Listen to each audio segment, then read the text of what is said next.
bold and speak up. So I thought what we would do this morning is make the session as interactive as possible. I'll share some stories about, it's actually, if the connections work, I'd love to see people's faces, because it's much more interactive when I can see a face rather than just a name. But let's see how the network actually works. If we have any problems, then we can go back to non-video. So I thought what we would do this morning is I'll share some stories about companies that I've started, and then I'll open it up for you guys to ask questions. And right now I'm gonna go get my coffee. So just 1 second, hold 1 second.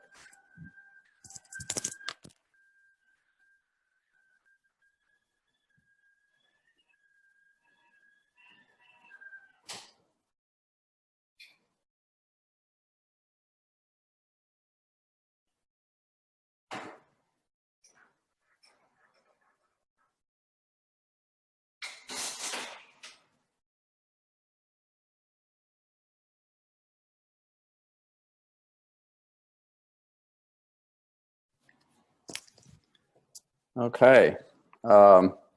So how many of you have started companies before? Any one of you? Is this all of you first time?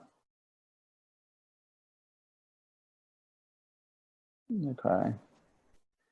How many of you have had, if you guys don't mind, turn your videos on so I can see your faces. How many of you have had, this is the first attempt that you're doing, and then I'd like to kind of, and I'd like to understand, like, why did you think, as I ask this question, then at the end of the session, I'd like to hear your thoughts of why you want to be an entrepreneur.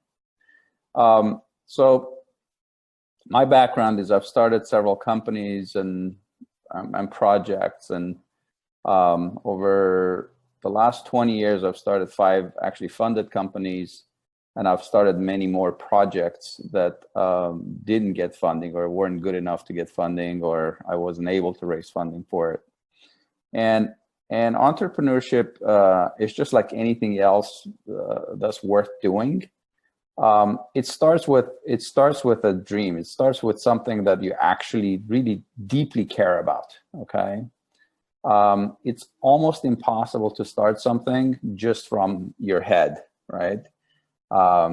Where if your heart is not involved, and what I mean by that is if you actually do not care deeply enough, you will quit.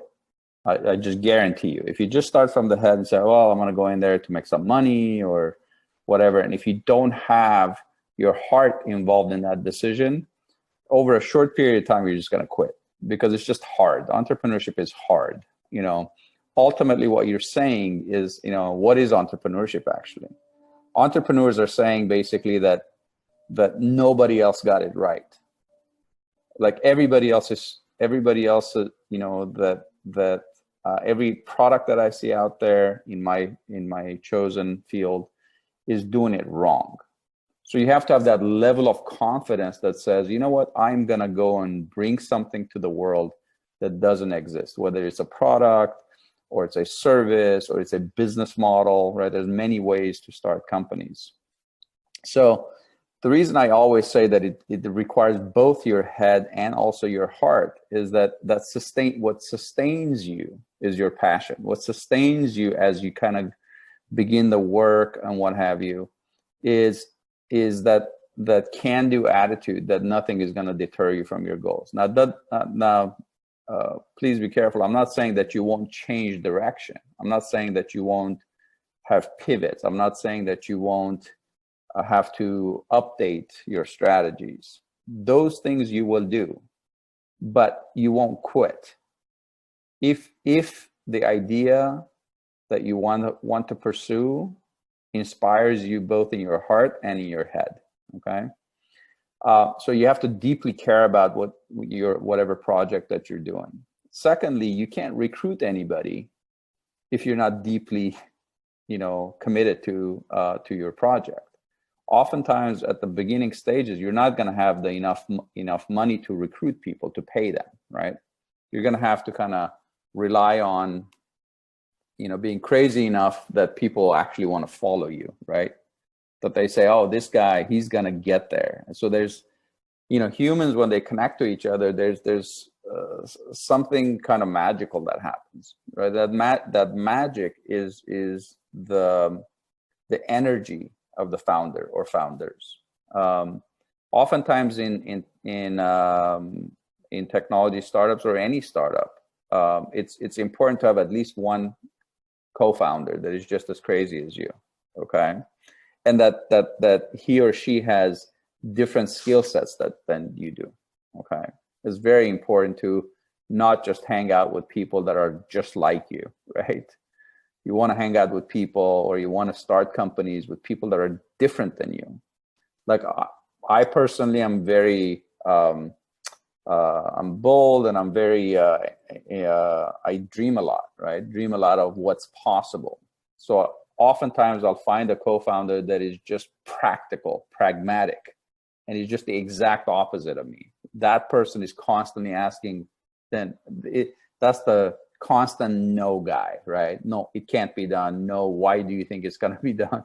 So what they're doing, these types of co-founders are just constantly testing you about, are you committed? Have you thought through the details and all that stuff? So it's very important to understand that the person that you're going to start this journey is somebody that is not exactly like you, okay? The second most important thing when you're starting your companies is to commit, right? Like, how long are you committing to this thing? Like, some people say, well, I'm going to give it 6 months, and if it doesn't work out, I'm going to go back to work. There's an old story, I forget which army and which country and what have you, but when they arrived, I think it was Napoleon, when they arrived to the shore, they burned all the ships. So the soldiers didn't have a way back, or we're going to run away from the fight, right? So I think it was Napoleon. So they come to the shore, and they burn all the ships. That means there's no other option but to win, and that we're committed to this what And commitment, it's an interesting word, right? Everybody says, yeah, I'm committed, right? But what are you committing to? So if that first initial thing that you care deeply about is not vivid enough, it's not deep enough, then it's really difficult to commit. It's sort of like dating somebody, right? Yeah, you kind of like them, kind of don't like them, and then you kind of get married and kind of get divorced, right? It's one of those things that you have to take it seriously. You have to actually think about it. So I've started companies that have succeeded. I've started companies that have failed, right? But the commitment, there's a direct relationship to which ones failed and which ones actually succeeded. And the ones that I was really committed didn't fail, despite all the economic situations and stuff like that. Look, I've raised money in various tough economic environments. In 2008, I've raised money. In 2001, I've raised money. I just raised money, in this environment, right? So your commitment has to be something that shines through, and that people, investors, advisors, employees, they see that through you, that you're not going to run away from the fight. And trust me, entrepreneurship is a fight. It's a joyous fight, right? If you have a good attitude about it, like everything that comes to you, you just kind of take it as a lesson. Even your failures, right? Failures are just a step closer to your winning, a step closer to, ultimately achieving the goals that you have. The third most important thing to kind of consider as you're sort of starting your companies is competence, right? You have to have competence, right? You're not going to just talk your way through stuff, right? So there's the fortunate thing for your generation is that there's a lot of material out there. There's several If you don't know, I'll just run through some of them. Like, go to the Y Combinator site. There's a lot of good information on Y Combinator. Go to bradfeld.com. Brad Feld talks about it with videos and stuff like that. Talks about all the issues that you're going to face. In Yerevan, there's the Hero House guys, right? There's a lot of stuff that you can learn from other entrepreneurs.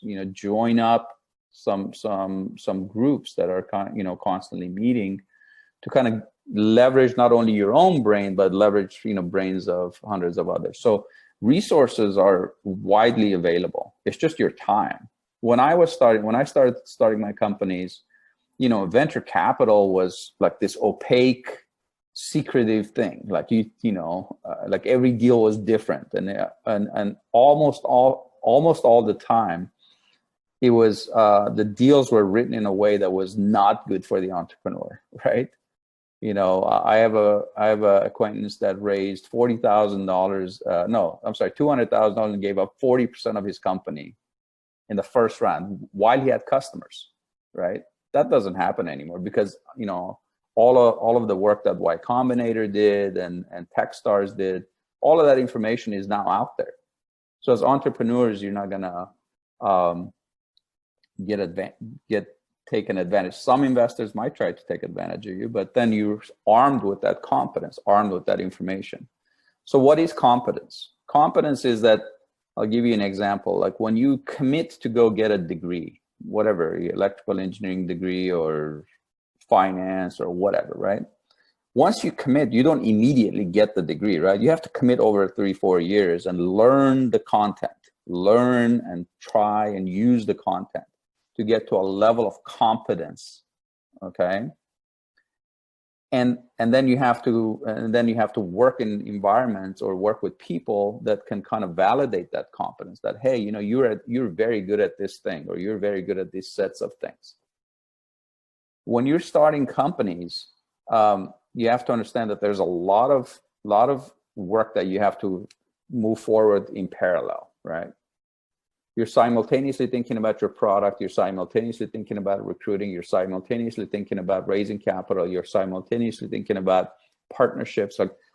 So as an entrepreneur, you cannot have just one competence, right? It's a general level of competence, right? So you get it how? You get it through reading, you get it through videos, you get it through sessions like this where you ask your questions and you're not shy to ask your questions that you're stuck with. And you get it from mentors and advisors, right? That's no secret. But if you don't spend the time and just assume you're going to learn it by osmosis, you're going to have a tougher journey as you build your companies.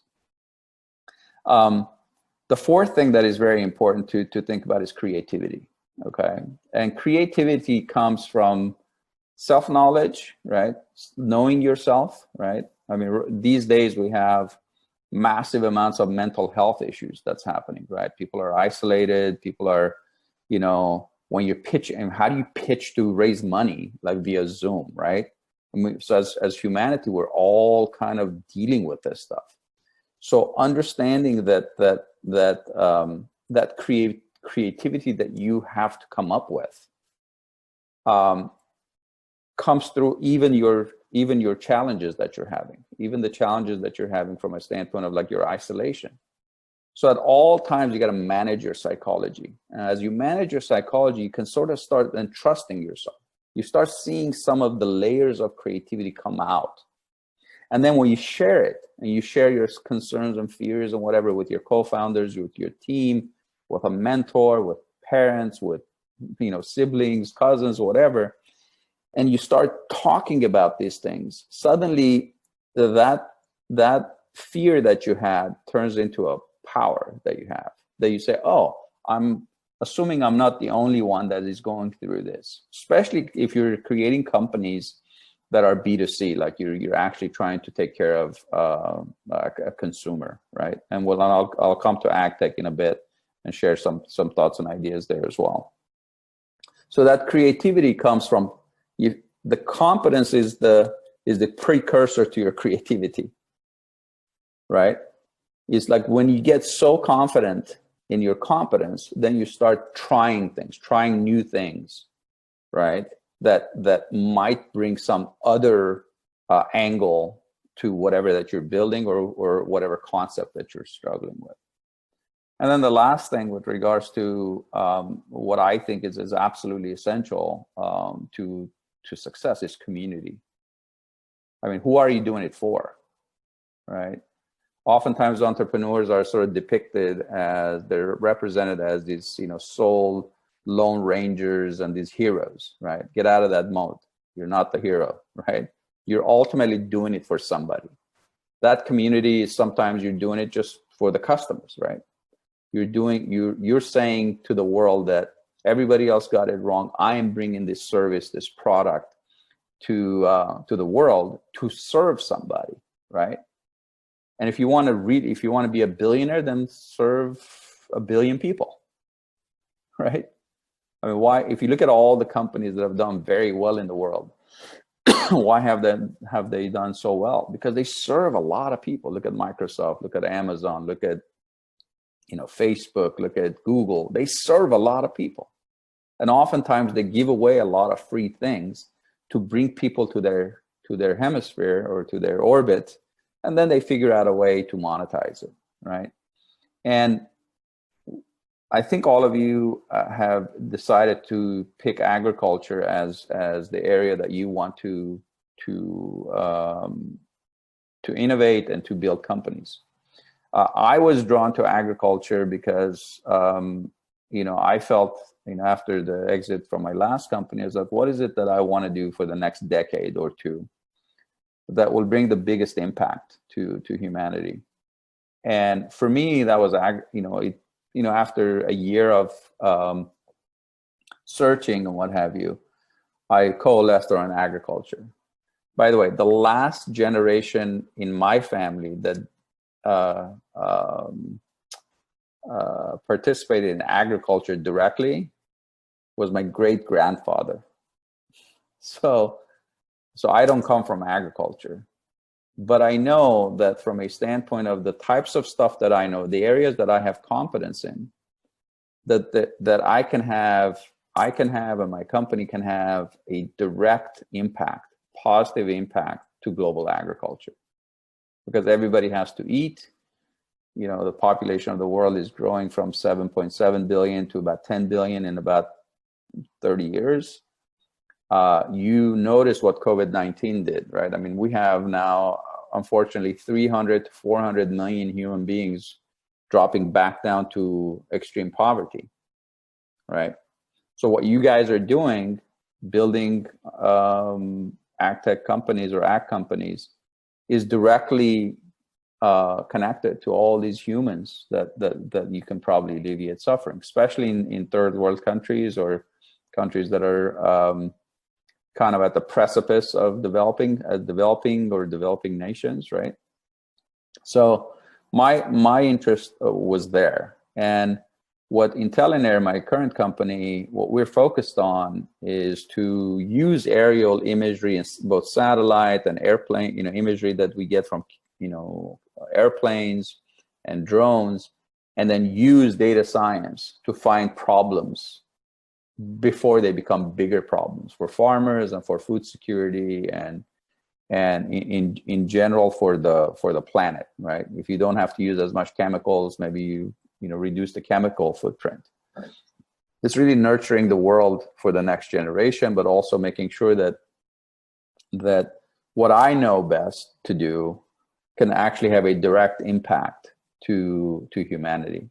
And the software that we have built and the AI that we have built can be applicable globally, right? We don't necessarily need to go hire people all over the world, but we can take our technology and we can license and we can partner with other companies that can distribute the product. And that's the reason I got involved, is how can I have the biggest impact on the world. Let me pause there and let you guys ask some questions, and then please feel free to any and all questions are fine. Just one thing is speak directly into the microphone so that I can hear it. And if I don't understand, I'll ask you to repeat it. But please, let's open it up for questions. Hi, my name is Gevorg. Can you hear me well? I can. Perfect. So for me, it's very interesting, the relationship between the companies, and when you are trying to speak with your customers, with your partners, what kind of relationship do you need to build? Do you need to be a strong man? Do you need to be a friendly, or what kind of, I mean, that's something that you are not able to learn from books or somewhere else. Mm-hmm. Yeah, no, good question. So I have been a follower of servant leadership since 1990. So it's 30 years, right? I was fortunate enough to be introduced to servant leadership early in my career. And servant leadership is all about serving. Every conversation that you're having with any human beings, you're trying to benefit that human being, okay? So sometimes when you ask superficial questions to people, they give you superficial answers. So in every human interaction, you got to get to relatedness. And relatedness is that I'm okay, you're okay, this is going to be a good encounter. Okay? Honesty is very important. And say some people don't have time, right? So you always want to make sure that you're honorable in your conversations, that you are friendly in your conversations. You know, in certain cultures, like when I first came to Armenia, I naturally smile a lot. I'm just a friendly person. And when I first started coming to Armenia, you know, right after the Soviet Union collapsed and stuff like that, people would say, why do you always have that smile on your face? And you know, it was interesting at the beginning for me. It was like, what kind of question is that? You know, because if you're having conversations with people, it's natural that you want to be in that conversation. Otherwise, you wouldn't engage in a conversation, right? So it took me years. So for years, I would come to Armenia, and I've given probably a couple of hundred talks and whatever. I would do a smiling exercise, and I would do a handshake exercise. Unfortunately, now it's like with COVID-19 and everything, it's a fist bump, and I can't wait for us to come up with a vaccine or something so that we can still shake hands. I'm a big hugger. I hug people. Why? Because I'm trying to create a relatedness with another human being. Understand that ultimately, whatever companies that you're building, it's serving other human beings, right? So your question is very important in that understand that a lot of people are going to close the doors on you. They're going to say, no, they're not interested, or they're not going to take your meeting or whatever. It's still okay. It's still okay, because the right people will show up. Just trust me on that, right? Early on when I was starting companies, I was always nervous. You know, I was, wow, this person, I got to say this and say that. No, first and foremost is you want to have a relatedness. And that relatedness is that I'm here to add value to you. If you talk, so for those of you that don't know, I would actually go on to Wikipedia and look at servant leadership, right? And I'll give you a small glimpse of it. So mostly companies are set up how? Like, you got the CEO at the top, you have then vice presidents, then you have directors, then you have managers, then you have the worker bees, right? And that's the hierarchy of power. Servant leaders turn that around. They say the CEO serves the vice presidents, and the vice presidents serve the directors, and the directors serve the managers, and the managers serve the worker bees, and the worker bees serve the customers. So that means you're taking 100% responsibility, right? When you want to shake somebody's hand, you don't go 50%. I'm going to go 50%. I'm going to wait for the other guy to come 50%. You just put your hand out, right? You're like, shake my hand, right? Creating companies and careers that matter is it's 100% game. You take 100% responsibility for everything. Now, that doesn't mean that nobody else does anything. What you want to do is you want to create a culture of 100%, which is everybody does their best. And when we fail, we take accountability for our failures. When we make mistakes, We don't hide the mistakes. We go and tell the customer. Do you know how many customers I have been able to engage after a mistake? Because they see your humanity, they see that you're committed, that you ultimately are there to serve them. Do you know how many investors that have said no to me 30, 40, 50 times have come around and said, wow, I love your persistence. I love the fact that every time I talk to you, you come up with something new, that I see the progress. And, with that level of tenacity and that level of persistence, you are going to succeed. I don't know how you're going to succeed, but you're going to succeed. And I want to be a part of success. Look, the world has enough money. There's plenty of money. There's trillions of dollars of money that people don't know what the hell to do with. You know what they're waiting for? Entrepreneurs like you that show up with passion, that show up with great ideas, that show up with persistence, right? So imagine you go and you go, well, I'm gonna show a power. I'm gonna engage with this person. I'm not gonna be friendly, or no, that doesn't work that way. At least in my case, that doesn't work that way. And it doesn't matter what culture you're in. It doesn't matter whether you're in Armenia or in Russia or whatever. It's disarming. A human smile is disarming. Some people might think that as a sign of weakness. But those humans you don't want to engage with anyway. They're assholes. You don't want to work with assholes. You didn't start a company to go deal with a bunch of assholes. You start companies because you want to serve. You want to bring something new. You want to bring an experience. You want to bring a good product that helps them in their lives. And the people that reject you because of your own creativity and your friendliness and whatever, the hell with them. You don't want to deal with those people anyway. Next question. Hello. Yes. My name is Nelly. Me and Liana are co-founders of our newly born startup. Thank you for today's. We have a question like this. Based on your huge experience with startups, do you believe that it is possible to combine full-time employment with entrepreneurship? We feel we are fully committed to our idea, but currently it's not so possible to leave our full-time jobs. So yeah, what's your approach? Well, it's always possible to leave your full-time jobs, but you might not have enough to eat, right? So it's a practical question. Look, I think it depends on different environments and different contexts, right? Different countries, right?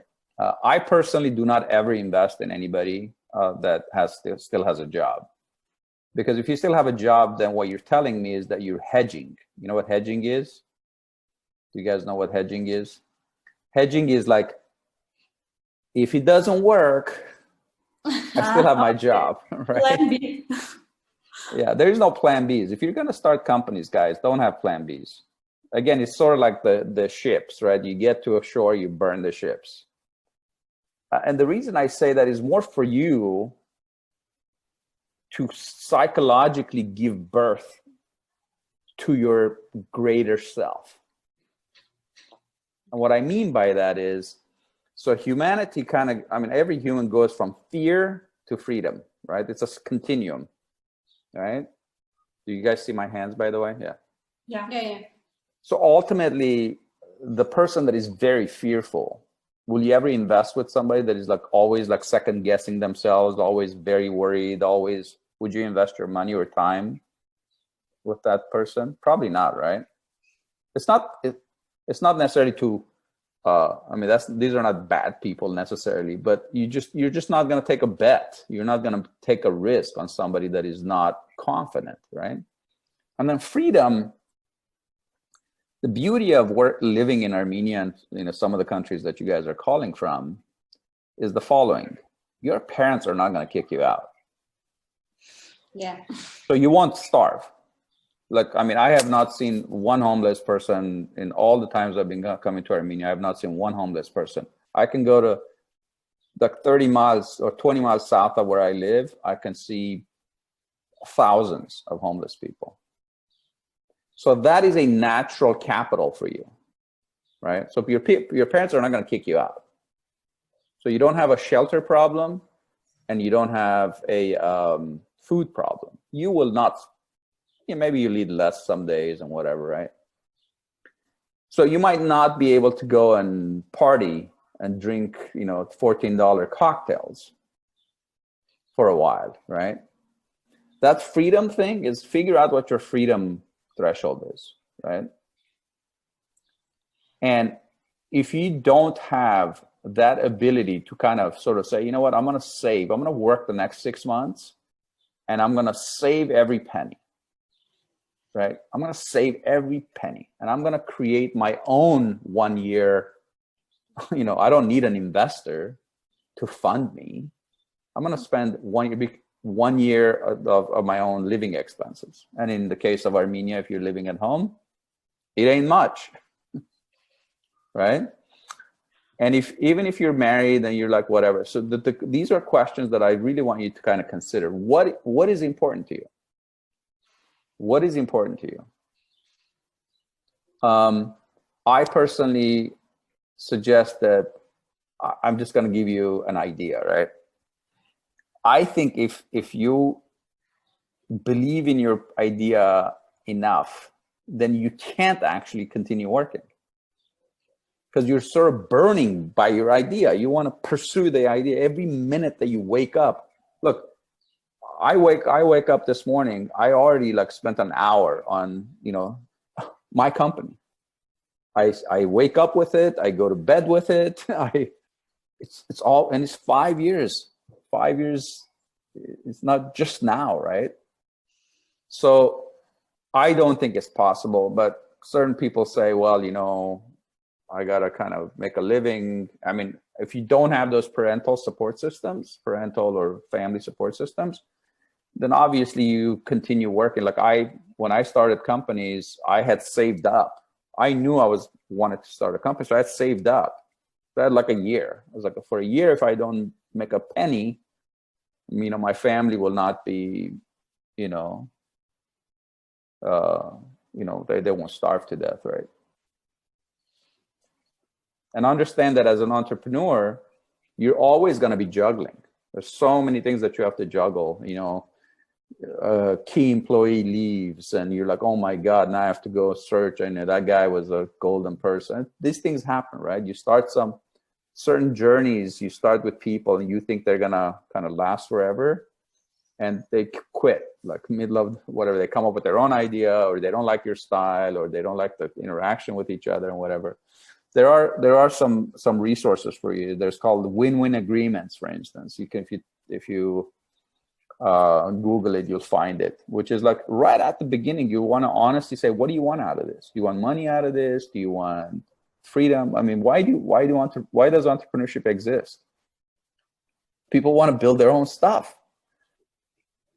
People want to be their own, they want to have freedom. So I hope I answered your question. Other questions?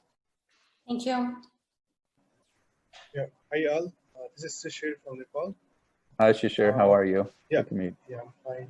You just said that choosing a co-founder or your partner in the startup, you should look at somebody who have a different opinion than yours.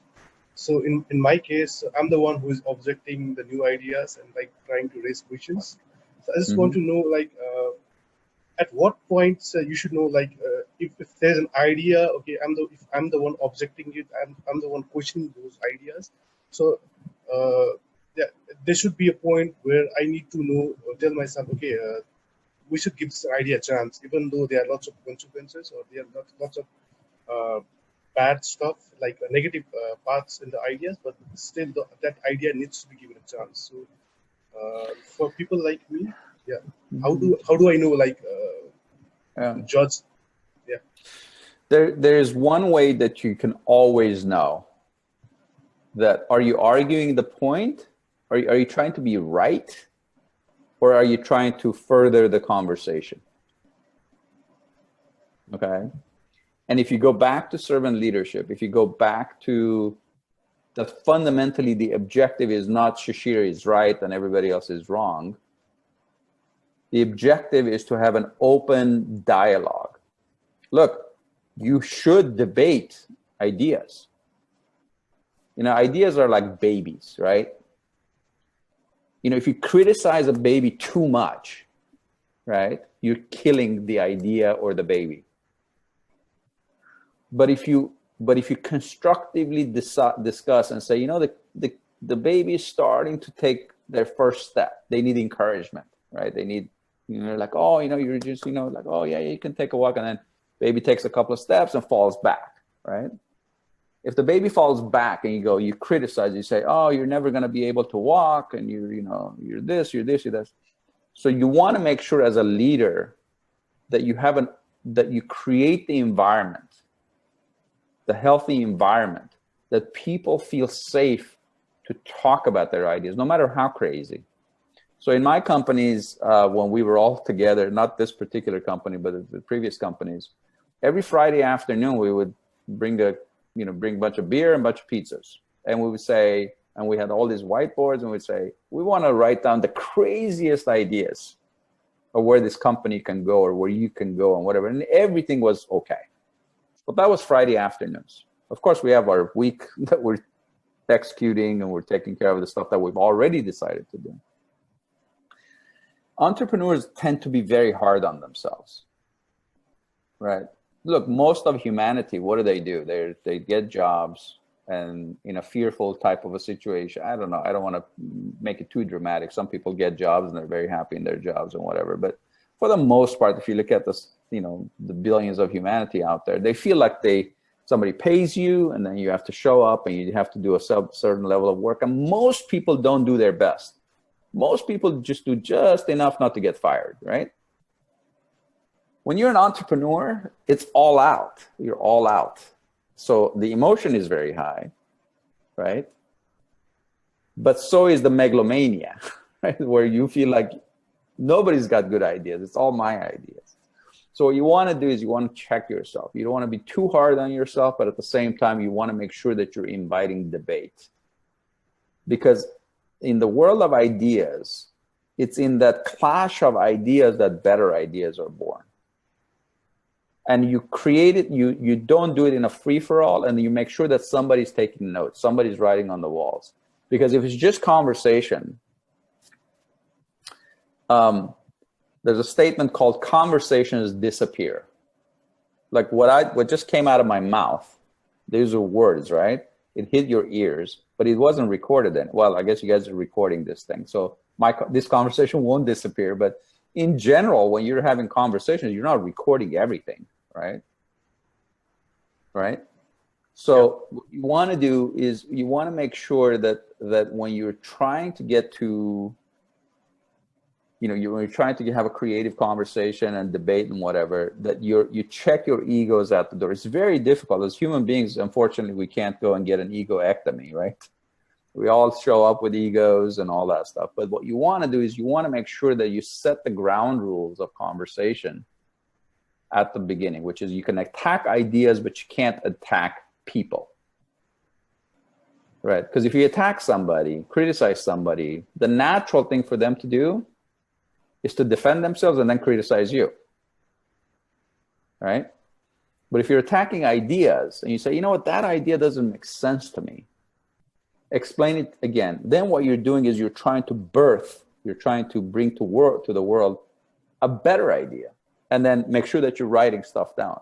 Because you could do a brainstorming session and come up with 10 ideas, and then maybe as a collective, as a group, you can decide that maybe one of them or two of them you're going to put on the list to pursue.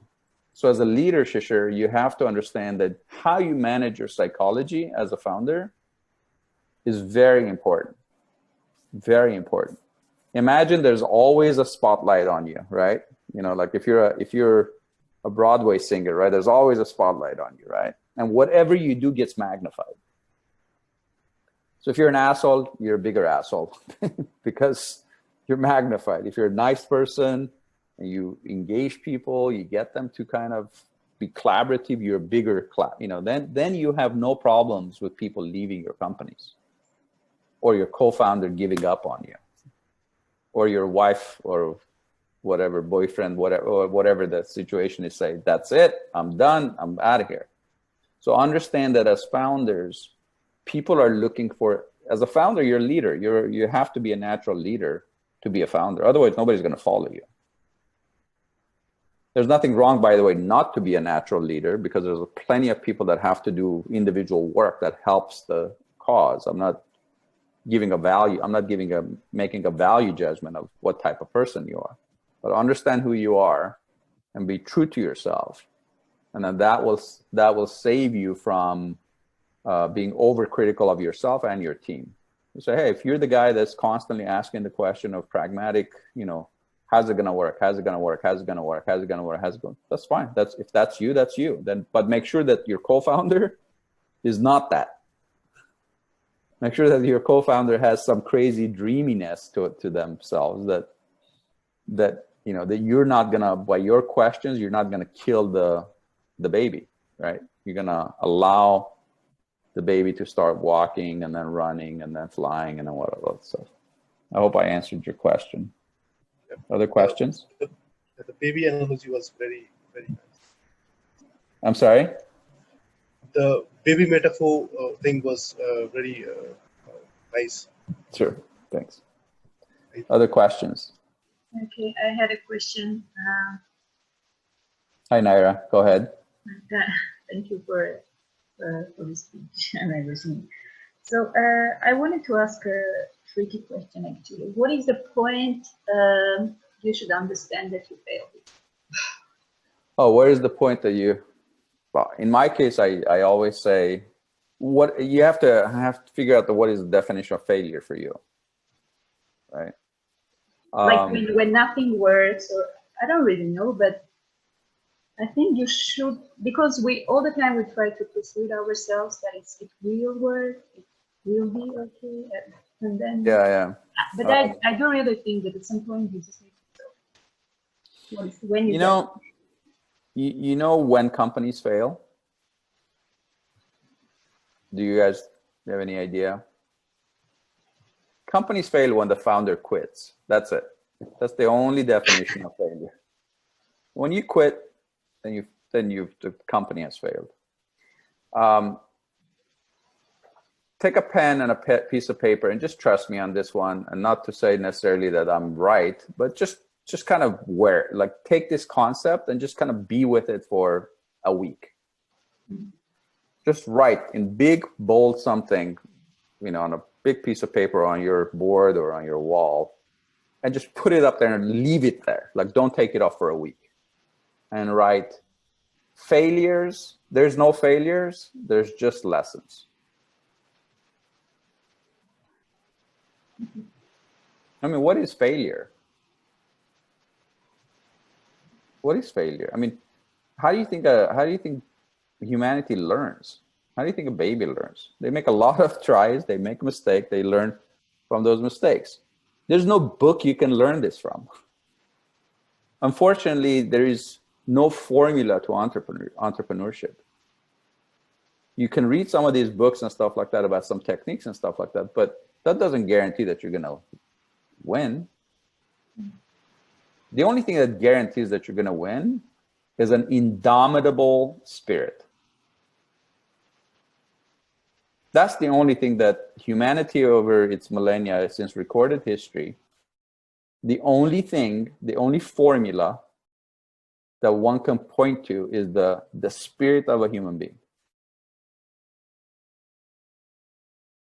Now, that doesn't say that when you start companies, you won't have to possibly pivot or change the idea or whatever. The thing is, you gotta get out of this self-questioning thing all the time. Are we failing? Are we not failing? Are we failing? Or because the market will tell you, right? You're gonna bring your product or service, right? And they're gonna either buy it or not buy it. And then when they don't buy it, you ask the question, what would make you buy it? So you learn, right? That you, quote unquote, you failed, you didn't make the sell, but you learned. You got a lesson. The customer told you, oh, you know, if it had this, this, this, I would buy it. So is that a failure or is that a lesson? In my opinion, the failure is the person who is not taking any action. So yeah, I mean, yeah, there, you know, some of there's a joke in here in LA. They say some of the homeless people are like very smart PhDs, right? They studied a lot, learned a lot, but they never took action on those things. Yeah, action, like just be like, talk to people, right? Get out there. Like don't stay too theoretical. Obviously, if you're doing some, you know, algorithm for something, you need to figure out, that's the competence part of it, right? You need to have stuff that works, right? You can't just, you know, wish yourself for an algorithm to work. You have to have those practical engineers that actually put things together. Like I couldn't have any of the companies I've started without having like really strong engineering people, but also committed people, because all of these people can go get jobs somewhere else, right? So Narajan, I would say that the most important thing, the most important project that you're working on is you. That is always the most important project. I'm not talking about the narcissism of you, but the greatness of you, right? And your companies are going to reflect that greatness. It's very okay to talk about your fears to your team, to your people, to your mentors. It's very okay. It's like, man, I'm like really worried about this thing. And when you get it out of your mouth and put it out there, then you can discuss it. Then people can tell you, well, don't worry about that part of it, that you're over exaggerating your fear and whatever. So failure does not exist. Just lessons. Thank you. Other questions? Aljan, I have a question actually. Sure. So working with startups has led me to the understanding that sometimes it's becoming very difficult to have a startup and the founders lose their motivation and they feel that they should stop. What has kept you to be motivated even if the things went wrong? I mean, I what think, has been your source yeah, of yeah. motivation? I mean, part of it is that spirit that I told you, like the indomitable spirit. Like no matter how many times they beat you down, you stand up, right? There's a saying that says, it doesn't matter how many times you fall down, it's how many times you actually get up, right? And look, the people that surround you, which is basically your originating circle, the people that give you your life. I mean, what is life really? Like, if you think about it, right? It's the people that you hang out with. It's the ideas that you grapple with or struggle with or fight with, right? It's the books you read, the movies you watch, right? The news, whether you listen to it or not listen to it. That's basically life. That's you know, what creates your reality, right? And as mentors, Anajan, I think you're asking the question from a mentor standpoint, right? As mentors, you also want to ask, you want to help these people kind of identify what is their struggle, because the human mind always exaggerates, right? And small problems become huge problems, right? And if people are not speaking those problems, guess what happens? It becomes bigger, right? And that person is suffering. Like a lot of founders put a lot of pressure on themselves. Look, it is a lot of pressure, but pressure could be good or pressure could be bad, right? So my recommendation, Anna, is that the people that say they want to quit, you want to kind of just have a very calm conversation with them. It's not just about motivation, right? They're not going to get the motivation from you. They're going to get the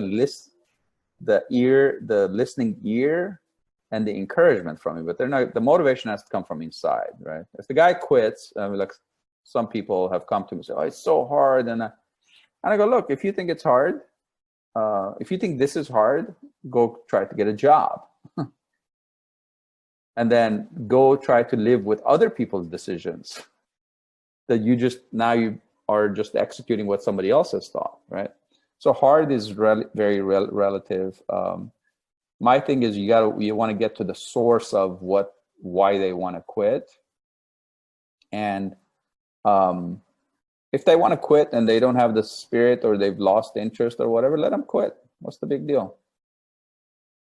But if they are depressed for some reason, right, that is not necessarily related to the idea or whatever, then that's also helpful, right? Mental health is a big deal, by the way. Very few human beings actually take risks to start companies, right?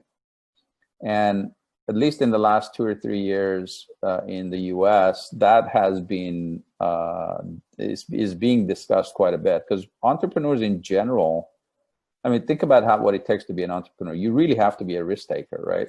Because most people don't want to go start companies. It's too risky. They want to work in a company. They want to just pay me this much and just leave me alone. Let me go do whatever. So as an entrepreneur, the risk is high. The stress is high. The failure rate is high, right? So you have to kind of build that internal sort of fortitude to live through it. And it's not for everybody. It's not for some people that want to quit. I usually say, okay, what do you want to do? Maybe you can go join this other company, other entrepreneur, right? If you're good at this. So that becomes your safety net, is your network, right?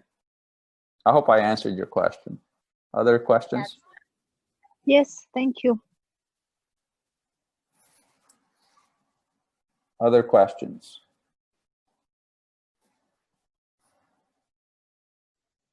I would like to thank you for interesting conversation. Just not a question, but I joined later, but it was very interesting and very helpful. Thank you. Very No much. problem. No problem. I understood I'm on the right track. No problem. Thank you. Anybody else? One more question from me, if yes, we can. Sure. Yeah. What about the advice that people doing? Because especially in Armenia, like everyone know what to do, but when you are acting. And what do you think about the startup? If you think and if you believe in your idea, if someone advised to do so or doing this way, do we need to listen to advice or to trust to these advisors, or during your experience? I mean, I think, yeah. So I think I think I understand the question. Look, I think it's very important to have internal confidence, right, of what you're doing. But advisors, there's many types of advisors and various stages of building your company, right? And as far as advice is advice, right? You still have to. You're the one. It's sort of like this. If you're a player and you have a coach, right? You're the one that's playing. The coach can't come score the goal for you. You're the player, okay? The coach can, observing what's happening, right, can give you advice. And you say, oh, watch out for that guy. Can say, okay, don't pass it to if in the context of soccer, for instance, right? But the coach can't come and play the game for you. You're still the player. And when you're in the game, it's not always that what the coach says works. So it's a combination of, you take the advice, it's a different perspective, right? Because as humans, we all have blind sides, right? Just based on how we are, right? There are perspectives and points of view that we naturally don't think about. So the advisors that want for you to succeed and you want to take their advice, you want to listen to them, but you still want to filter it through your own, how am I going to use this advice? Advice is not a prescription. Advice is advice. Like I tell people all the time, I tell people that I've mentored before, I said, look, it's just my opinion. From my perspective, it's not avid. It's what I'm telling you, right? It's not gospel. It's not from the Bible. It didn't come from God to me and then from me to you. Ultimately, you're the player, right? So advice is advice. It's not a prescription. It's not a formula. So you want to be careful about, some advisors say, oh, I did it this way like 20 years ago. Like people ask me, well, how would you do it? I go, look, it's completely different. Every situation is different. So you're trying to start a company that I might have a little bit of an idea on whatever. It's still advice. I'm not you, and US is not Armenia, and your team is not my team, and you know, your reality is not my reality. So you want to kind of constantly go back to building yourself and trusting your own greatness. And everybody's great. Everybody's on the call here. Every human being can achieve those greatness. You just have to trust yourself. It doesn't matter if the advice giver has 30 years of experience or 100 years of experience. It doesn't matter. You want to listen to it, but you don't want to take it as a prescription. You know, you don't want to say, okay, I'm going to go do this. The guy said you should do this, and you go do this, right? So be careful about that. Yes, thanks a lot. Okay. Other questions? One more question about inspiration. Anna, can you turn who's talking? Who's talking? It's Lucine, I think. Okay, hi, Lucine. Hi, Simona. thank you. Yeah, thanks for turning your video on. My question is about inspiration, because sometimes we have natural inspirations and we go through, we have periods of, and we inspired, but sometimes we quit and we need some, I don't know, exercises or something that promote to be inspired. What is your experience in the inspiration of going and dealing with company and being in this sustainable mood? Yeah, that's what I was saying. Like, you got to manage your psychology, right? Before you come to the world, you want to manage your psychology. And managing psychology is, there's many traditions, right? There's yoga, there's meditation, there's, you know, there's being thoughtful about, you know, what you want to achieve, like planning, right? What you want to do that week. You know, oftentimes depression comes from what? It comes from, or anxiety, right? A version of depression, right? I'm not a psychologist, but at least in my case, I know that I get very anxious, fearing the future. But when I do that, I then go into planning. I go, okay, what can I do today? What can I do tomorrow? What can I do this week? Who should I call? Because you're not alone. A human being it's weird, right? You always think that you're alone, but you're not alone. There's plenty of people around you, right? That if you just ask, they'll help you. So I get inspired by, you know, I listen to a lot of TED Talks, right? When I'm kind of depressed, I read, I plan, right? You know, the human condition, the way it is, right, is like, if you're not in action, right, the default is depression, right? And if you're depressed, you know, you don't want to do anything. And imagine you're the leader of a company, you're depressed, and if 50 people are looking at you and they're like, do I want to follow that depressed guy or not? But we have to kind of wake up to our own powers, right? I mean, every tradition, I mean, this stuff is not new. It's 5,000 years old, right? I mean, it comes from Aristotle, Plato, Socrates, right? All the traditions, you know, the Hindu tradition, the Buddhist tradition, the Christian, it's in every culture. So inspiration is usually, you know what the word inspire means? It's in spirit. It comes from spirit, which is what I said, the indomitable spirit. If you're a founder, whatever, you have to trust that. You have to trust that spirit. So if you're in spirit, then you're inspired. If you're in fear, then you're depressed. I mean, I'm simplifying things, but that's generally what I believe. Thank you. You're welcome. Other questions? Yes, thank you very much. I'm Christian. Hi, Christian. Yes, sir. I like the way you shown to us just, and the way you shared with your experience. Just I would like to say thank you. And according to what you've shown to us, I think we will do great thing. Thank you. I hope so, Christian. Thank you for the nice words. Other questions? Yeah. I think that's it. Guys, do you have any final questions before we wrap up this session? Maybe me. Hi. Manya. Hi. Hi. I'm not sure if it's the right question for this moment. However, this is what I'm thinking about all these days.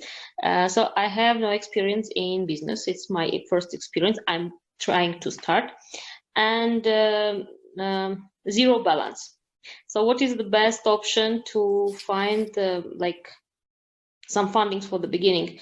Investors. I'm not thinking about like I have to share my income or something else. But if I find an investor, should he have an impact to my business? I mean, suggestions or his ideas, and should I have to accept them? Or I don't know, I find money from somewhere else, just take it and then give it back, or how? I mean, what is the best way to start, not to lose later? I mean, not to lose others' money. I'm ready to lose my own, but not others. So what is the best? Or I don't know how I make investors to trust me. I understand about the passion, but is there something else I need to have? I think I generally understand your question. Maniajan, it's really comes from the initial money is just your time and your own savings and friends and family. And it's called friends and family and fools. Okay, friends, family, and fools. That doesn't mean that necessarily that's how you are treating people, but don't let the fear of losing people's money stop you, because what you're doing is you're understand that people just don't lie, don't overpromise. Okay. You know, everybody that invests with me, I tell them, I go, they're like, what's the probability of success? I go 1%. Okay. And I've raised tens of millions of dollars, and they still ask the question. I still answer the question the same way. And so people that are investing understand that they're adults, right? Okay. So they're making a bet on you, and they know that they could lose it. The thing is that when you overpromise and you get into stupid agreements, right? There are such thing called stupid agreements, which is, you say, hey, if I don't make it, then you can come get my house or whatever. Yeah, okay, yeah. Or my firstborn child or whatever. So my advice to you is save up a lot of your own money so that you're not at the start saying I need money, right? Unless you have an incredible idea, right? You have an incredible idea and you say, I'm going to go pitch it to 20 companies and, and maybe you'll get lucky. I have not seen that succeed. You have to build some stuff with your own money or with friends and family's money or whatever, but be honest. Be always honest that, guys, you could lose all of it. Yeah. But I'm passionate about it and whatever. If you get into a conversation and you're already doubting yourself, nobody's going to give you money anyway, and they shouldn't give you money anyway. And then as far as the investor giving you participate and give you advice, of course, investors are not going to give you money and say, it's sort of like a marriage, right? It's sort of like saying, I want to get married, but I just want you for sex and I want you for shelter and food, but I don't want your opinion. Yeah, okay. That doesn't work. Okay, I see. You know what I'm saying? Thank you. You're welcome. Hi, I have a question. Let me put my video on. So, hi, Daniel. Hi, how are you? I'm doing well. So, I am hoping to meet an investor, a potential investor in the coming week, and who is very interested in investing in my business. And it's still in its early stages, but what would you, we've been bootstrapping most of the way, and who's going to be the first investor we bring onto the table, what would you think the ideal kind of, what would you think would be a good deal to give to this investor in terms of equity initially? I don't know what your specific situation is. What do you think is an ideal situation if you're the investor?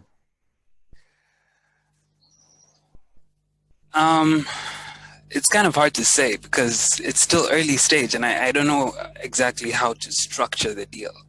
So yeah, there's some resources that you can go to Y Combinator's blogs, especially the stuff that Graham has written. Very, very important stuff. It's just, maybe I'll take you a day to kind of read through the stuff. I don't know the specifics of your situation, so I can't give you specific answers, Daniel. But I would say prior to the meeting, start visualizing that meeting. What are you wearing? How are you gonna show up? How are you gonna shake the hand? How are you gonna? Is it a personal meeting or is it Zoom? It's gonna be a personal meeting and no handshaking. No handshake.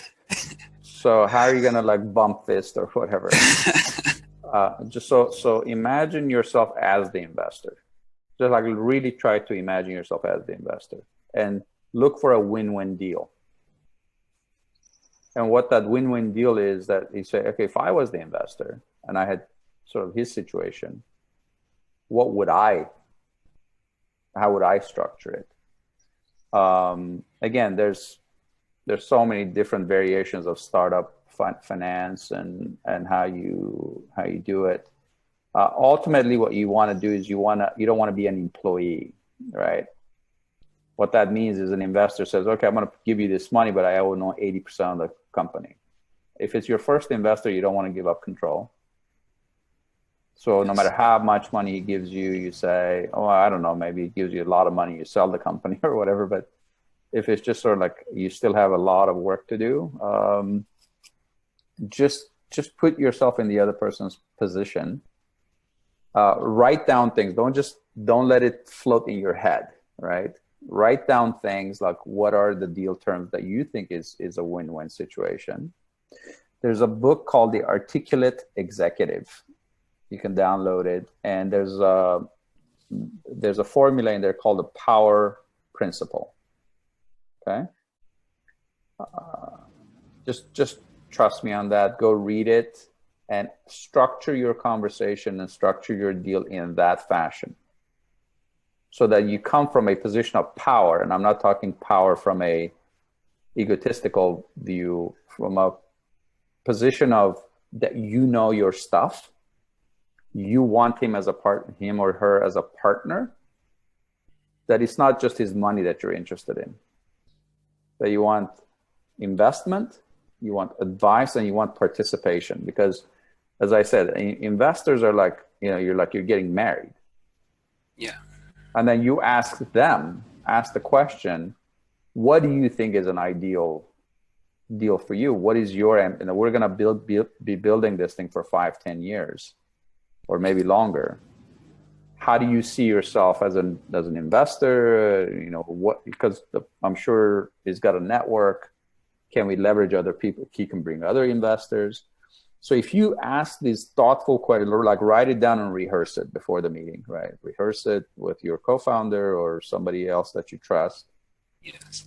So you show up prepared. Investors, in general, I would say human beings, but investors in particular, appreciate nothing more than somebody that shows up prepared. That you're not showing up for a conversation. You're showing up, you have an agenda. That increases the investor's trust and confidence that, oh, this person is worth betting on. So that's my advice to you. Good luck. Thank you. Thank you very much. Have a smile on your face. I most definitely will. All right. Thank you. Cheers. All right. We have 11 minutes and then I have another call. So any other questions before we wrap up? Okay, going once, going twice, going thrice. I appreciate the opportunity, guys and gals. I wish you great success. Don't be afraid. There are no failures, just lessons. And I can't wait to see all the great companies you guys are going to create and change the world. Go for it.